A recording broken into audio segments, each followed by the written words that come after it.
terhadap keadaan seseorang. Contoh yang kedua, ada kata absurd. Kata itu sudah tidak terlalu asing ya di telinga kita. Bahkan kita tahu, kata absurd itu sinonimnya yaitu omong kosong.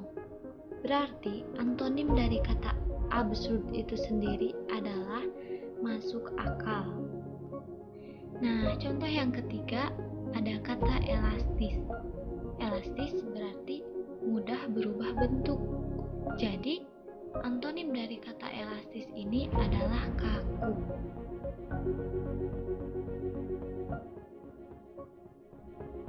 Nah, di analogi ini kita diminta untuk mencari persamaan hubungan kata pada soal.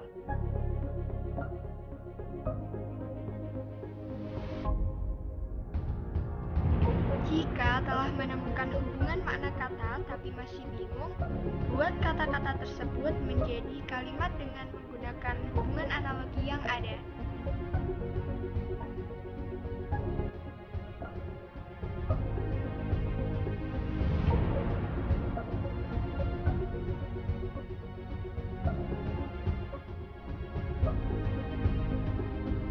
Hubungan kata harus mempunyai urutan yang sejalan dengan soal.